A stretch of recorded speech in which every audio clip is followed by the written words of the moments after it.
You're listening to The Globalist, first broadcast on the 7th of February 2025 on Monocle Radio. The Globalist, in association with UBS.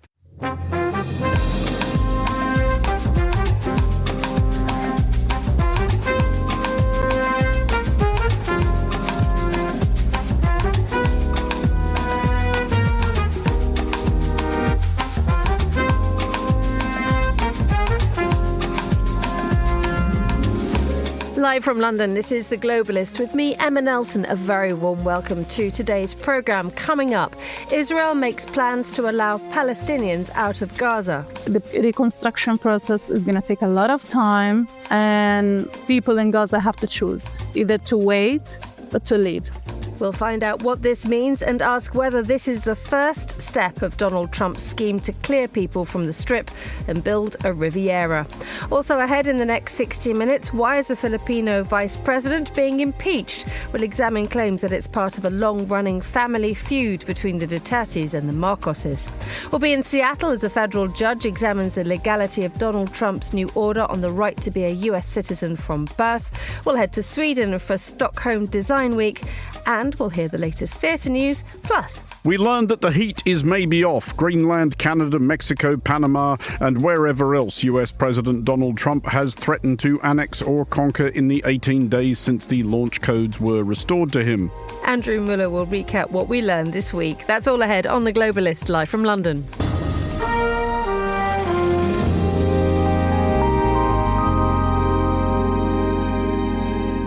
So we have a very busy 59 minutes ahead of us. First, let's have a look at today's news. Donald Trump has signed an executive order to sanction the International Criminal Court after accusing it of improperly targeting the United States and Israel. The Japanese Prime Minister Shigeru Ishiba will visit Donald Trump in Washington later today. And a state of emergency has been declared on the Greek island of Santorini following a series of thousands of earthquakes in the last few days. Stay tuned to Monocle Radio throughout the day for more on these stories, but first, storms swept through Gaza yesterday, causing sewage and rainwater to flood the tents of hundreds of people displaced by the conflict between Israel and Hamas. Conditions for the estimated 1.9 million internally displaced people in Gaza are incredibly tough. But these people and the rest of those in the Strip are the subject of plans by the US president for a mass clearance of Gaza. Furthermore, Israel's defense minister has ordered his country's defense force to prepare for the voluntary departure of the Gazan population. Well, first, let's hear from the Palestinian journalist Abeya Ayoub, herself exiled from Gaza and currently in Canada. She sent us this report on the mood. I know that a lot of people in Gaza are rejecting the plan because Palestinians are familiar with being forced out. And of course, when the idea is being addressed this direct, people would oppose it.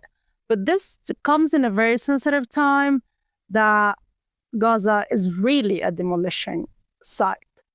I am sure that the life for 2 million Palestinians in Gaza is very hard. It was hard, and it will be hard after the war ended. I'm not sure if it ended, but as I said, it's a demolition site, and people want their homes to be reconstructed. I know a lot of families who are staying in tents. It's really cold now.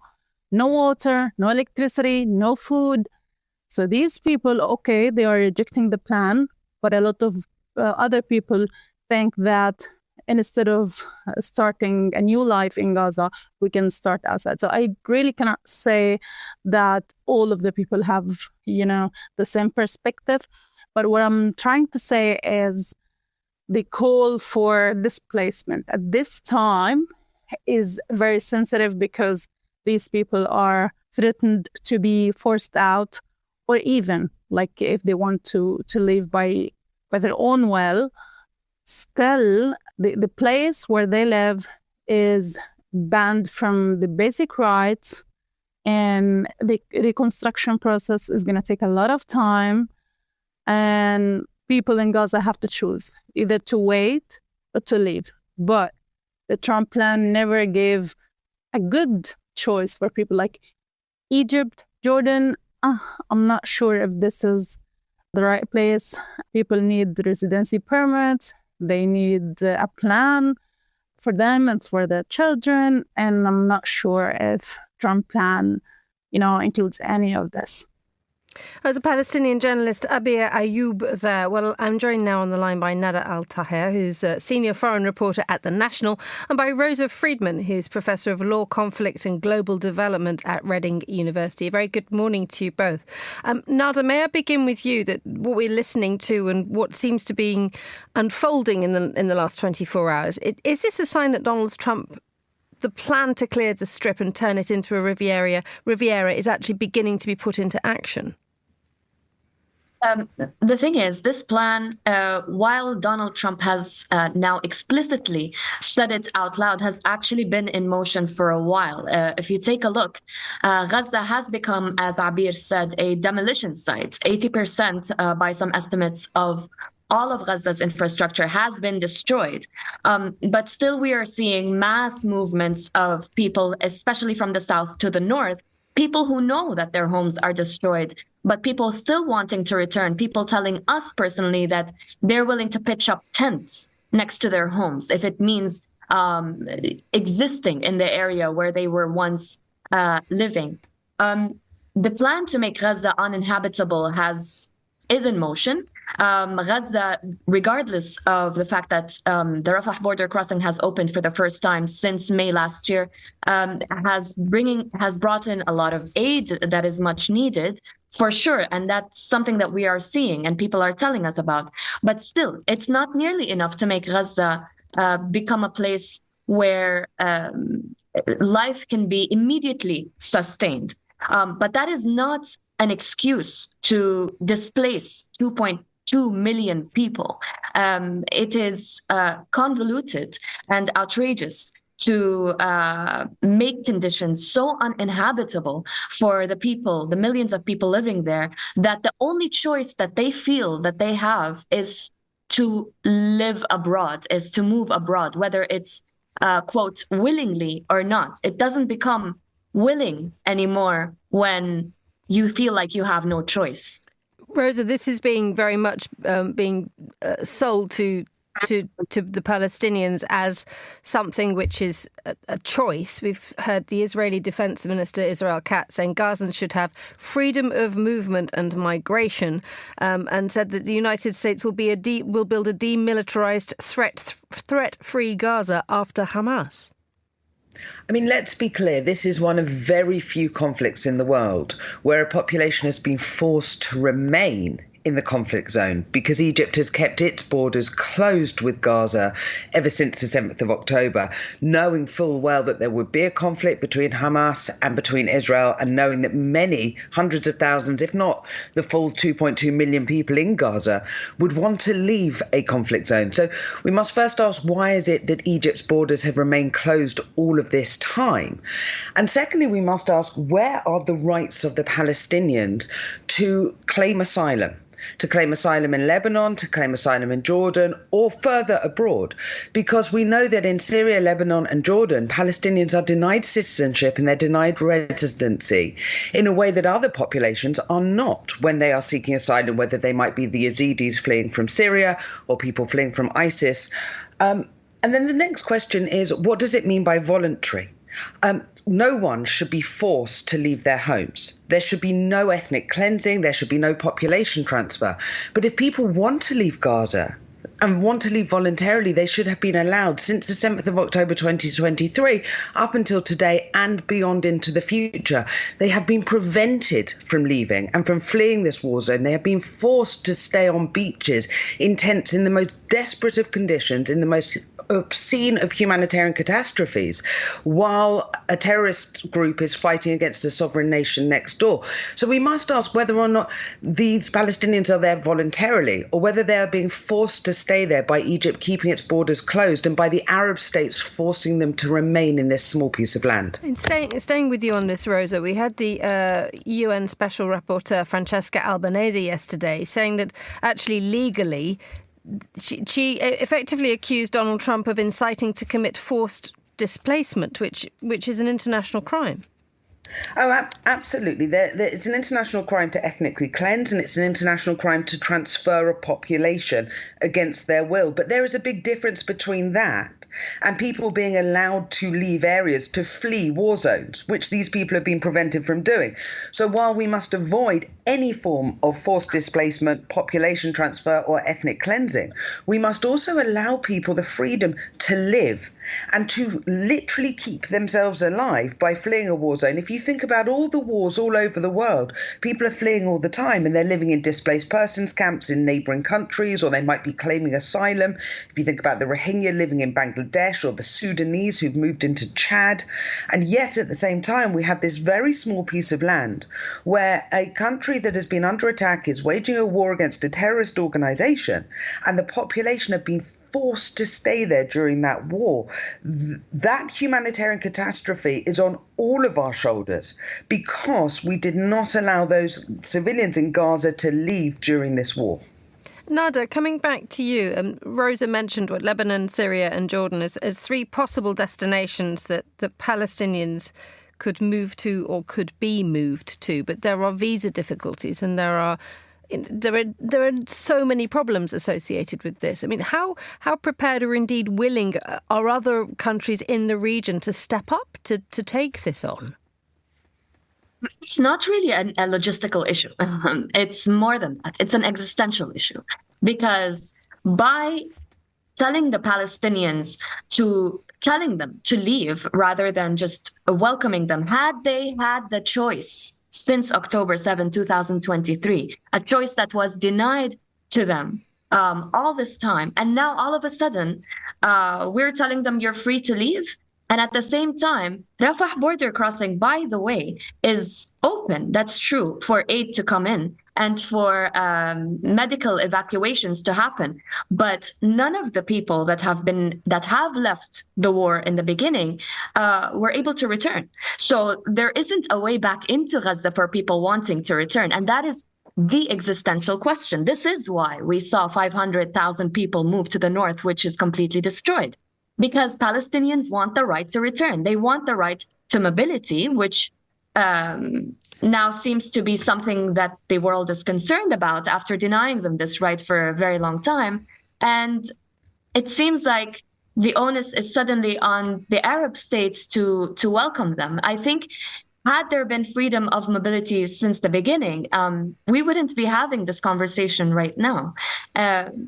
Palestinians should have had the right to mobility, the right to return from the very beginning. And it's something that they are granted by international law. So I'm not sure why making them suffer this entire time and then all of a sudden say, you're allowed to leave if you want to. I don't know how this can be perceived as a choice. Nada AlTaher and Rosa Freedman, thank you both very much for joining us on The Globalist. You're listening to Monocle Radio.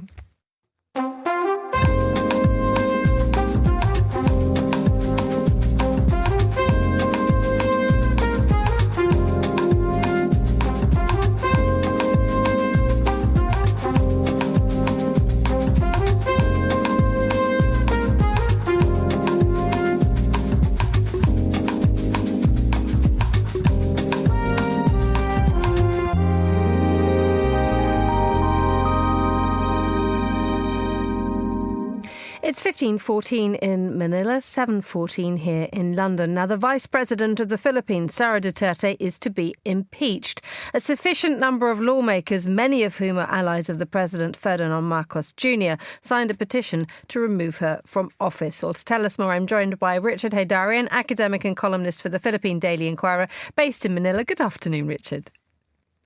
Good morning. As always, a pleasure. Good to have you with us. Sara Duterte, she's being impeached, but we don't know why exactly. Well, I mean, first of all, we may be facing a kind of a Donald Trump situation here, whereby the lower house of the Philippine legislature may impeach someone important, a populist figure, but it remains to be seen what the Senate will do. But the grounds that were invoked for impeaching Sara Duterte. Actually, there were 3 different impeachment complaints filed by a whole canopy of groups, including civil society groups, including progressive groups, Catholic Church-related civil society groups. And the grounds were varied in the sense that some talked about her alleged abuse of her office, alleged corruption and anomalies when she was in charge of the Department of Education. Billions of pesos apparently were not properly accounted for when she was grilled during really weeks-long budget hearings last year. So various grounds are being invoked, but the leadership of the House of Representatives, the Speaker of the House, who's the first cousin of the president, kind of slept on it for almost 2 months. And at the last moment, and when I say last moment, meaning before the Congress adjourns and we head into election seasons in the Philippines, midterm elections, they transmitted it to the upper house after more than 200 congressmen approve of the impeachment complaints. That was quite a show of force, and a show of force because many were wondering if this impeachment complaints will be transmitted to the Senate. After all, because some of the major groups in the Philippines, including a religious group in the Philippines, had a 1 million strong rally, a so-called peace rally, weeks earlier to intimidate congressmen against pushing ahead with impeachment of Sara Duterte. So this has clearly spread wide and far, and there is plenty of reaction to this, and it is a long, complicated issue. However, there is the simple theory being put forward that this is a major falling out between the Dutertes and the Marcoses, because Sara Duterte was primed to succeed her father Rodrigo, wasn't she? But she stepped aside to allow Ferdinand Marcos Jr. to have a tilt at the presidency.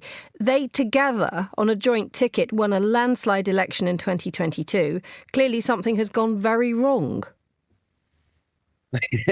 Well, a former Trump chief of staff, I think was it Priebus, who said something like the Trump administration was like a zoo without fence. And if you put a bunch of predators there, blood is about to come out sooner than later. And that was exactly the unity team between the House of Marcos and House of Duterte in 2022.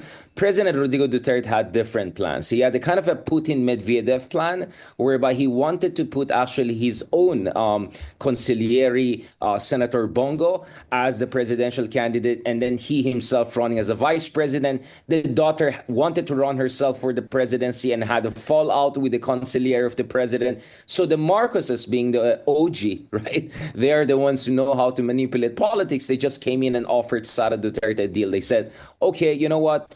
Forget about your father. We will support you. We'll team up. I'll be the president first, meaning Ferdinand Marcos Jr. I'm the senior here. I'm the Ferdinand Marcos here.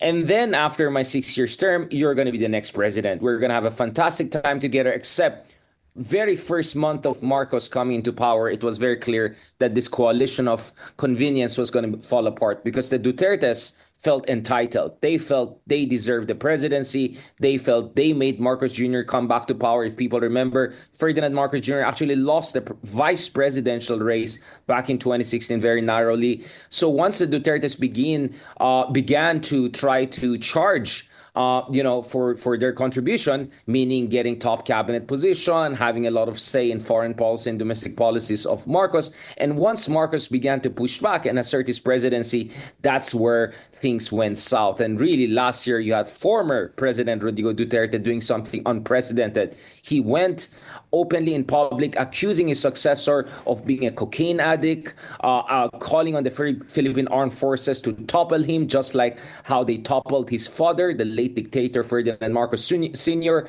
So it was just a matter of time before the battle lines would be drawn. And now what we're seeing are the opening acts of an open civil war, basically, between these two important pillars of Philippine politics. And where could this end up? Is this impeachment that moment when the Marcoses and his ally and their allies definitively knock the Dutertes out of the presidential prospects, or indeed knock them out of the Philippines' political future?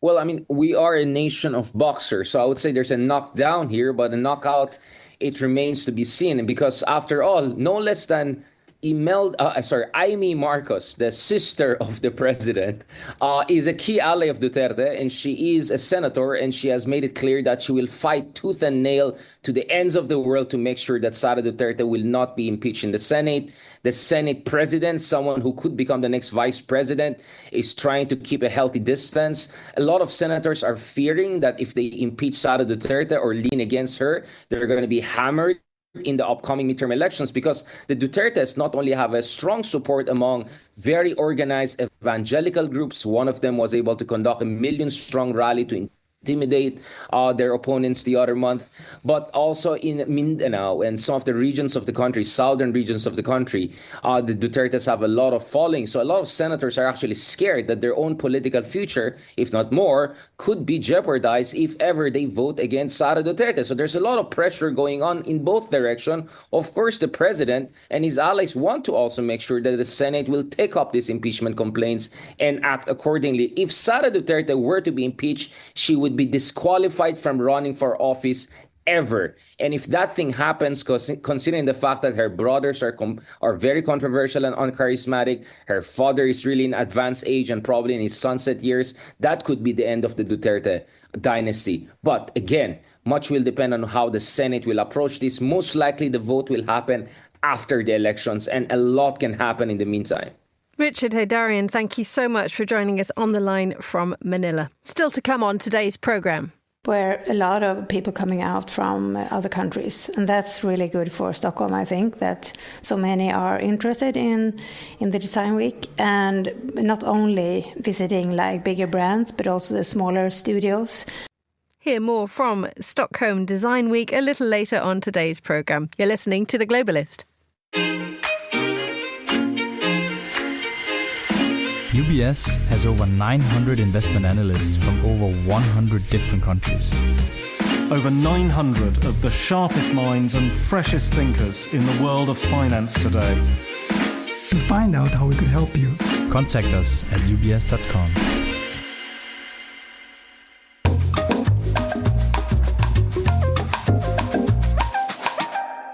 Let's continue with today's newspapers. Joining me in the studio is Inga Thordar, Chief External Relations Officer at the Oceanborn Foundation and former senior editor at BBC and CNN. Good morning, Inga. How's life where you are? What's happening in the Thordar world that's good? Well, everything's good in the Thordar world right now. 2025 starting just brilliantly for all of us. Excellent. Isn't it? So let's talk about Donald Trump then. Yeah, exactly. So US aid, there's some reports coming out. I'm just briefly looking at the New York Times a moment ago. They were saying that out of the 10,000 employees of USAID, it looks like there are going to be 290 remaining once the clear out has been done. This sounds, profound change is an understatement, isn't it? It totally is. And I mean, it's a complete gutting of USAID. And the sort of big news overnight for us here was that two of the union representing those workers have now filed a lawsuit against the Trump administration to try to stop this. They argue that dismantling USAID without congressional approval is illegal. And of course, Marco Rubio, the Secretary of State, has defended this closure as part of what he called the push for aligned foreign aid spending. But what we are, this is having a devastating impact. And it is, as you say, very hard to overstate what this means for programs around the world. If I could just give you, a couple of figures. The US spent in 2023 just shy of 72 billion in aid, and 44 billion of those were spent through USAID. The estimated number for 2025 was just under 60 billion. So that's a lot of money that is now going to disappear out of the aid system. The speed at which I think is quite breathtaking as well. You want to draw our attention to an article in the New York Times where people who are part of clinical trials, part of aid programs, for example, there's one woman who is carrying a medical device in her body which has been inserted as part of a trial. She's still got this. There's no way to monitor it. There's nothing to do. And what strikes me is the speed at which the effects are taking place on the ground. It's not just happening within the walls of Washington. There are people already who are experiencing profound change. Again. Yeah, they do. And this stop to work order that was issued to USAID workers basically left programs in limbo all over the world. And this case that New York Times is highlighting, for example, in South Africa, to help women sort of prevent pregnancies if they have HIV, many of them had devices installed, and it left the workers in those areas with a real sort of ethical decision if they should apply with the stop to work order or if they should help these women and remove those devices. Many of them seem to have taken the latter to make sure that the women's health were secured. It also talks about a study, for example, here in England, a very different case than in South Africa, but where about 100 people have been inoculated with experimental malaria vaccines. And these people now no longer have access to clinical trial staff if those vaccines start to have any kind of adverse reaction in their bodies. So, and this is happening all over the world. New York Times identified about 30 cases, for example. Let's move on to another story that's happening. The DRC Rwandan continued unrest and fighting. We had a ceasefire declared by the militias at the start of the week. Then it doesn't seem to have been sort of adhered to. Tell us a little bit more about how the papers are covering this. Yeah, I mean, I want to highlight a piece in The Guardian where they have an exclusive that is kind of interesting today. And the sort of context to this that we have to say, I mean, this latest round of offensive started at the end of January. But Rwanda has always denied any backing of the M23 rebels. Well, The Guardian now has a report that suggests that the Rwanda military has actually sustained severe losses in the DRC, making it harder for them to continue this denial. They say that hundreds of Rwandan troops have been killed and that intelligence and military sources are telling The Guardian that the Rwandan losses could even be in the thousands and that they have set up a special wing in Kigali's hospital to deal with these casualties, and the mortuaries are completely full to capacity. So this, this denial by Rwanda is started to wear a little bit thin, one should say, if this is all correct. In the meantime, the M23 rebels have been consolidating their hold on Goma in particular, where yesterday they held a big rally that was quite popular. People turned up. They announced their new leaders, a governor, a vice governor and a mayor. So they are clearly taking over the administration of that completely, which is, you could argue that Rwanda is then in charge of it. But, the international community is responding. We have emergency session of the UN Human Rights Council today and East African leaders meeting tomorrow, which at the moment, the presidents of both DRC and Rwanda are expected to join. Let's move on to widespread coverage in the papers, the global papers, about these thousands of earthquakes that are taking place on the Greek island of Santorini.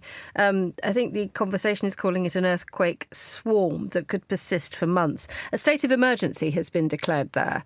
And there's this sense that actually this is the beginning of something that could last and last and last. It is. And I mean, I think that's the interesting thing about this story is the level of intensity is so unprecedented.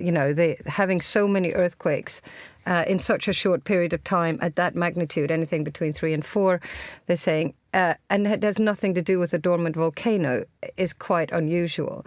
So they don't know where it's coming from or if there's more to come. And I have to say that in my home country, in Iceland, where we've had so many earthquakes. You're quite used to this, aren't you? Well, I mean, that's the thing. You do get used to these sort of low-level earthquakes, but they normally result in either a big earthquake where the tectonic plates move or a volcanic eruption, as is the case in Iceland. Well, countless volcanic eruptions in our case. But this one seems to be quite different, and this is uncertainty, I think, is causing a lot of panic on the island, understandably.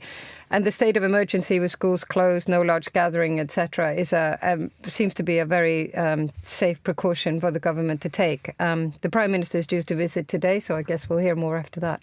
It's interesting that actually looking at the reasons behind it, that apparently Santorini is actually what's called a submerged caldera. Mm-hmm. Which is a crater formed as a result of volcanic activity. And the earthquakes can be connected to the volcanic activity, and also there are 2 tectonic plates that are sliding underneath it. The fact is, it's like Iceland. There is that determination to build on beautiful places which are always rather risky. Well, they are definitely risky. But I mean, in Iceland, I mean, we've had volcanic eruptions that caused mass evacuations and people still moved back and lived under the volcano. So there is something that ties people to those places. But I mean, in these cases and the same as in the seismic activity in Iceland right now, these volcanoes have been dormant for hundreds of years and nobody expected them to wake up with such ferocity as they have there. And I'm guessing the people in Greece now are worrying about the same thing. Finally, we have a minute to talk about possibly the most useful story of the day. How do you boil an egg? Well, exactly. I mean, this is really interesting. These Italian scientists conducted an experiment about how to boil the perfect egg. And apparently the yolk and the egg need different temperatures. Right. So here's the thing. You need 2 pots of water, one at boiling, one at 30 degrees Celsius. You need to move the egg between the 2 minutes in each pot at a time, 8 rounds, about 32 minutes for the perfect egg. If you do invest the time and energy, it's not You've just got nothing else to do with your life, frankly. Well, you not just get the perfect egg, but they also discovered that they retain more nutritional value. So it's delicious and healthy. Oh, I take it all back. Inga, thank you so much for joining me in the studio. The time here in London is 7:30 a.m. You're listening to The Globalist with me, Emma Nelson. A quick look now at the rest of today's headlines. Donald Trump has signed an executive order to sanction the International Criminal Court after accusing it of improperly targeting the United States and Israel. The order is believed to include both financial sanctions and visa restrictions on ICC officials who've been involved in investigating US citizens and their family members. The US is not a member of the court. The Japanese Prime Minister Shigeru Ishiba will visit Donald Trump in Washington later. The two men are expected to discuss business and security ties. Prime Minister Ishiba will be particularly keen to avoid trade tariffs being posed on his country by the president.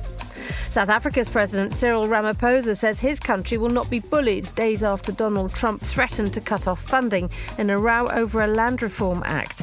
The US accused the South African government of unlawfully confiscating land, a claim the country strongly denies. And a state of emergency has been declared on the Greek island of Santorini. It follows a series of thousands of earthquakes over the last few days. Thousands of people have left the island since the weekend. This is The Globalist. Stay tuned.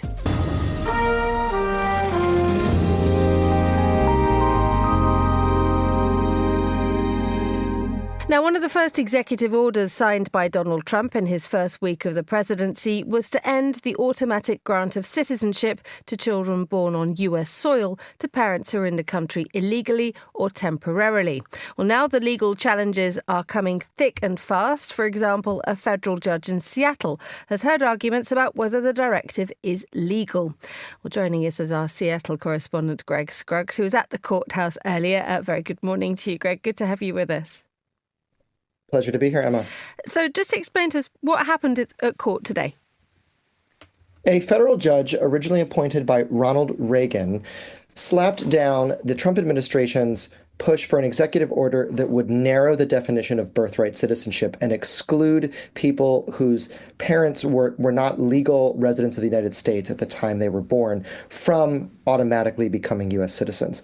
And he made it plainly clear that the Trump administration is violating the rule of law in a way that will not stand in his courtroom. And he issued a temporary injunction that will stay this executive order from going into effect. It's the second federal judge this week to do so.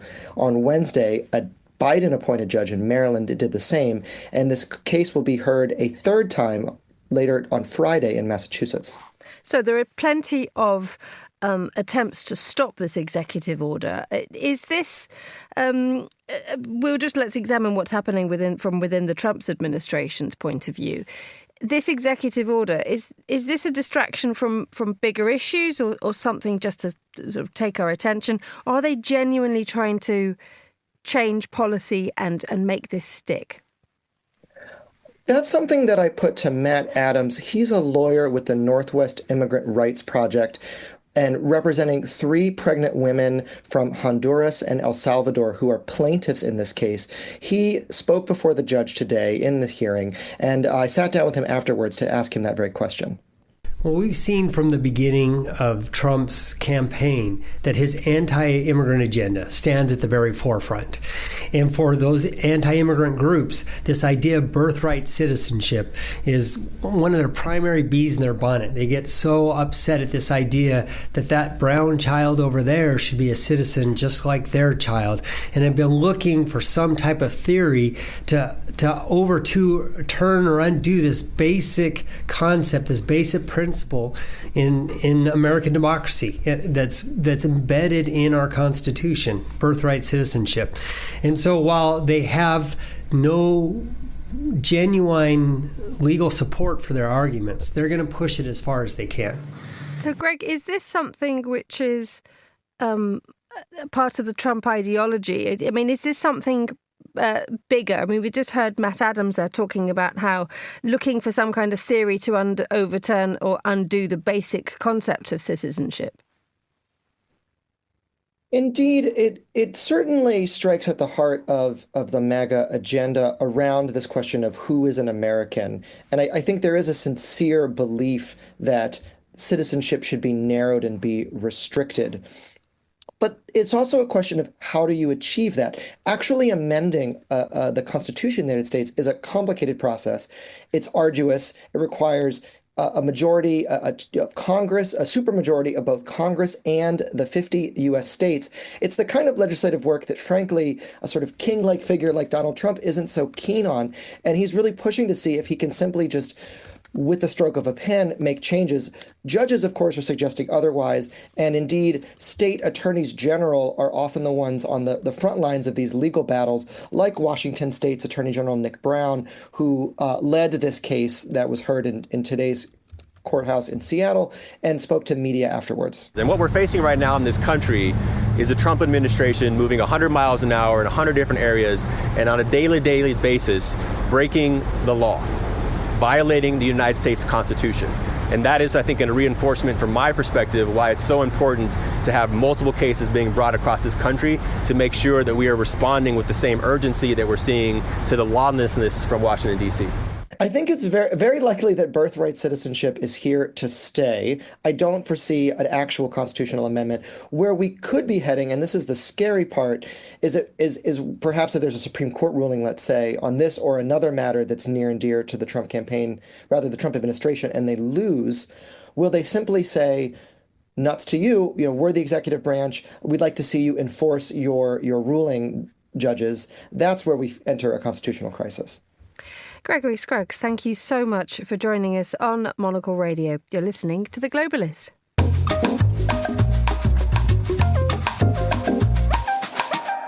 It's Friday, so it's time for What We Learned. Here's Andrew Muller.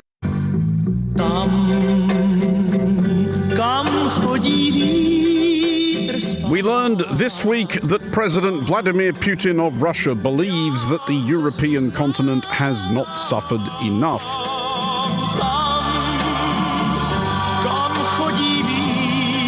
We learned, as astute listeners may have surmised from the strains of Czech crooner Karol Gott, winner in 1965 of the inaugural Intervision Song Contest, that the Warsaw Pact analogue of the Eurovision Song Contest is back. Oh no. Oh yes, we learned that there will be more, perhaps, of this sort of thing, e.g. Bulgaria's Lily Ivanova bringing it home in 1966.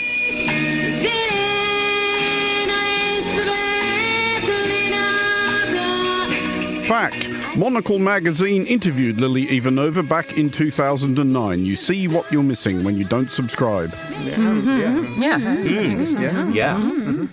Back in the USSR! We learned that President Putin himself had decreed this resuscitation of the Soviet white elephant by way of somewhat tardy response to Russia being ejected from Eurovision circa 3 years ago, due to the whole pointless pillaging of a neighbouring nation thing, thereby depriving us of such delights as Russia's 2021 entry, this.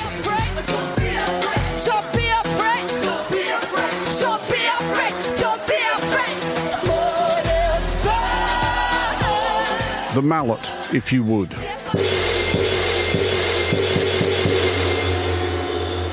What won Intervision in 1967 then?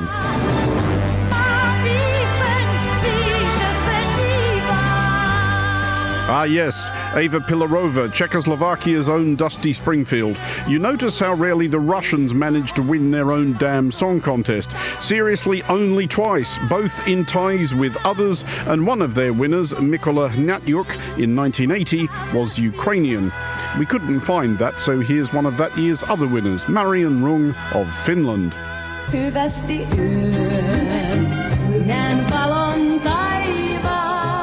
We learned once we had a leaf through the rules and regs that the new Intervision would not be a mere copy of Eurovision, like the song contest equivalent of jeans one might purchase at a Moscow market stall purporting to be the design of Timmy Hilfiger or Kevin Klein. Intervision, we learned, will stand in opposition to the decadence flaunted on the Eurovision stage, and in which we feel entitled to note Russia was perfectly content to participate until being told they couldn't. Intervision will be wholesome, family-friendly, and above all, normal. The pertinent terms and conditions now read by Monocle's Eurovision and apparently Intervision desk chief Fernando Augusto Pacheco. The contest will respect traditional, universal, spiritual, and family values. Artists may not perform songs that call for violence, humiliate the honor and dignity of society, and it is required that political themes in the lyrics are completely excluded. Cannot wait. Anyway, sticking with the subject of expansionist authoritarians with a militant aversion to all manifestations of camp in popular song,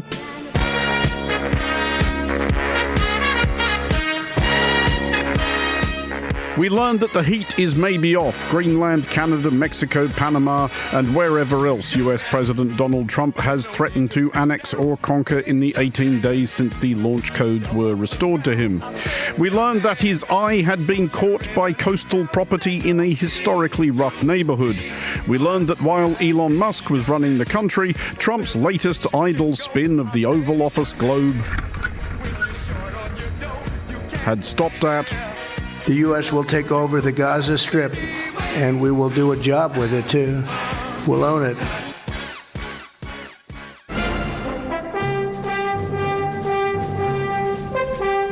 We learned, apparently, that Trump has rethought the America First motif and has come round to thinking that maybe if the United States intervenes in the Middle East often enough, they're bound to get it right eventually. Law of averages, and so on. I envision a world, people living there, the world's people. I think you'll make that into an international, unbelievable place. We learned, at least as we understood it, that the new plan for peace in the Middle East relies substantially on the willingness of Hamas, Islamic Jihad, and the Popular Front for the Liberation of Palestine to retrain as casino croupiers. I don't want to be cute, I don't want to be a wise guy, but the Riviera of the Middle East, this could be something that could be so bad, this could be so magnificent. But more importantly than that is the people that have been absolutely destroyed that live there now can live in peace in a much better situation because they're living in hell. But we learned this of all weeks that the president perhaps had reason for being susceptible to the temptations of hubris, having won mighty victories in his trade wars with Mexico and Canada. Was that a moose? Is that what that was?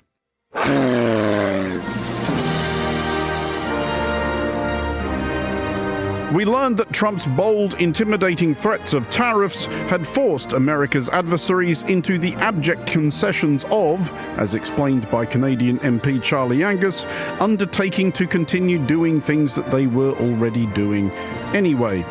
He blinked. He choked. 2 days ago, he was telling us that if we didn't give up our nationhood, the tariffs were going to stay on. And then we hit them with $125 billion worth of tariffs. And we started taking off the Kentucky booze off our shelves. Then we started to take off the California wines. Then we said, you're going to get another $25 billion right after that. And the market started to tank. And he suddenly said, oh, didn't you guys have a plan that was all ready to deal with the border like back in December? I love that. I'll take that. This is Mr. Art of the deal. But we learned, in fairness to the president, that he was, as new administrations often are, lumbered with the burdensome legacy of the bunglers and wreckers who preceded him. That burdensome legacy in this specific instance being the United States-Mexico-Canada Agreement, or USMCA. We have big deficits with Canada, like we do with all countries. I mean, I look at some of the deals made, I say, who the hell made these deals are so bad? Our curiosity piqued by Trump's rhetorical question, we consulted the record to discover the identity of the clown, the buffoon, the unmitigated nincompoop who signed the USMCA back in 2019. It's seeming unfair that this egregious dunce, this thundering dimwit, should escape posterity's judgment. Today we're finally ending the NAFTA nightmare and signing into law the brand new U.S.-Mexico-Canada agreement. Very special. Very, very special. Wouldn't want to be that guy when Trump catches up with him. For Monocle Radio, I'm Andrew Muller. Thank you, Andrew. You're listening to The Globalist. UBS is a global financial services firm with over 150 years of heritage. Built on the unique dedication of our people, we bring fresh thinking and perspective to our work. We know that it takes a marriage of intelligence and heart to create lasting value for our clients. It's about having the right ideas, of course, but also about having one of the most accomplished systems and an unrivaled network of global experts.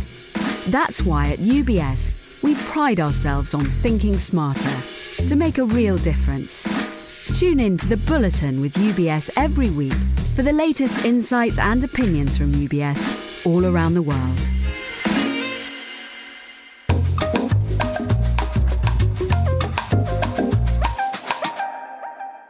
We head to Sweden now. Stockholm Design Week has been taking place this week, transforming the Swedish capital into a design haven. Exhibitions, workshops, pop-up events happening all over the place.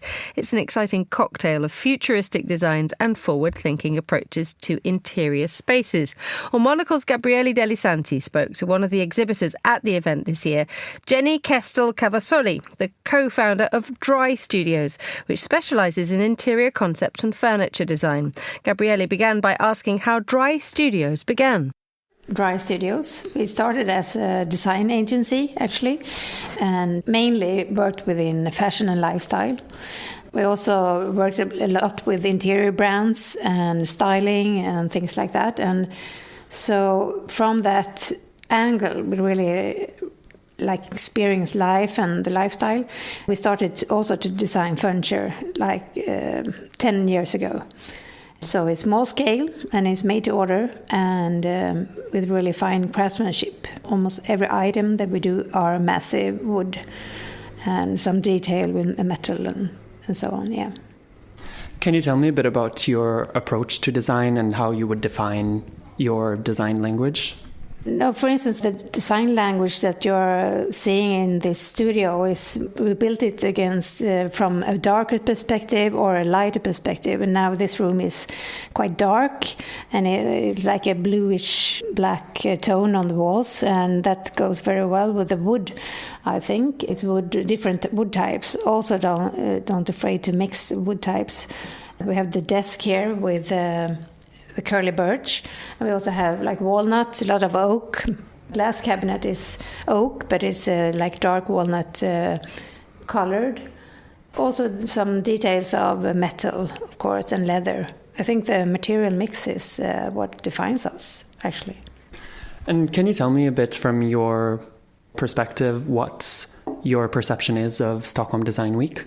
I think it's a really good week where a lot of people coming out from other countries, and that's really good for Stockholm. I think that so many are interested in the design week, and not only visiting bigger brands, but also the smaller studios and smaller architect studios, but also I think it's going more towards also visiting restaurants and galleries and wine bars. So more about the whole Stockholm environment. Jenny Kestel-Cavazzoli there, talking to Gabriele Dalisanti at the Stockholm Design Week. And you can hear Gabriele's full report on the event via a brand new episode of Monocle on Design out next week. You're listening to The Globalist.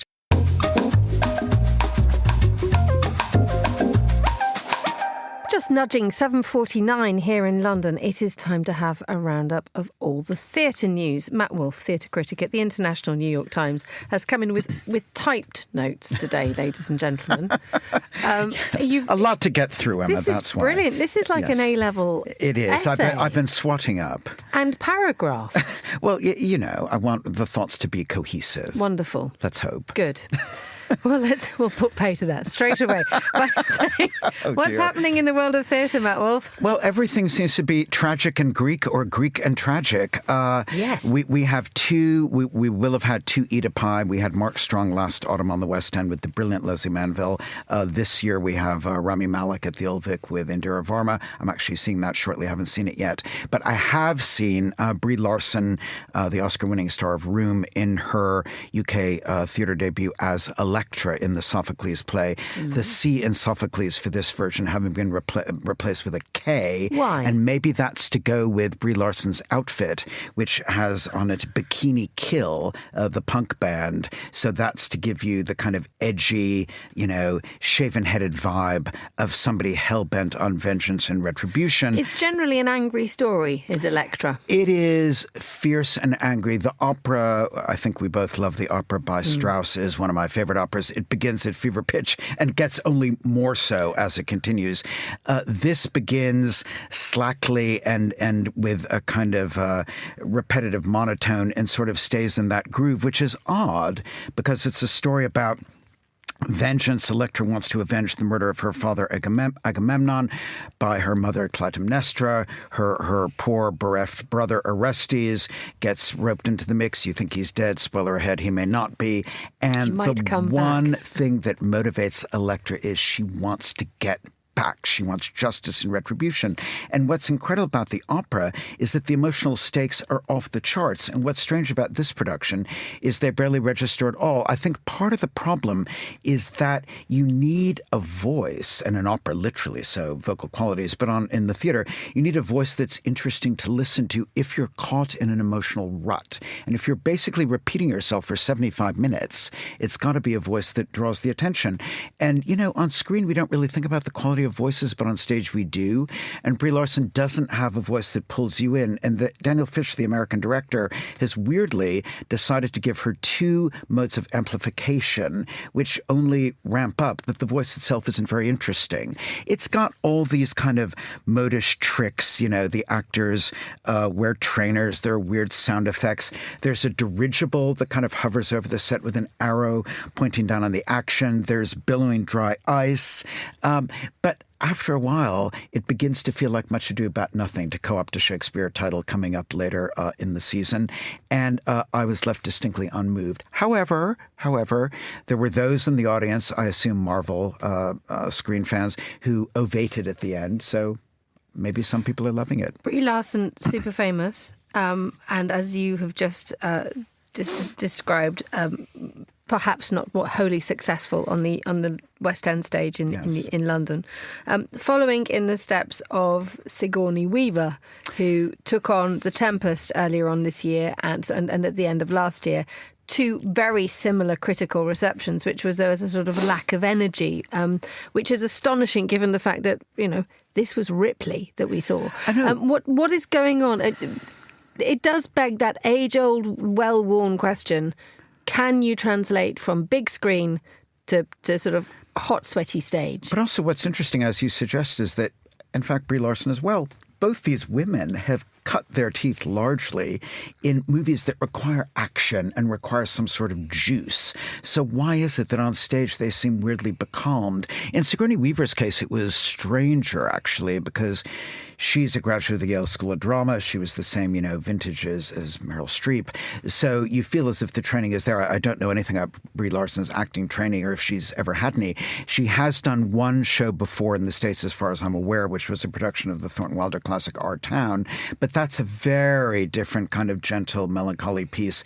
This is rage, so much so that, spitting becomes kind of the leitmotif whenever Aegisthus, everyone spits. It feels very performative, and it doesn't feel at all felt. And you feel very, very sorry for the people who have to mop it up afterwards. Why do you... I mean, who would want to do that job?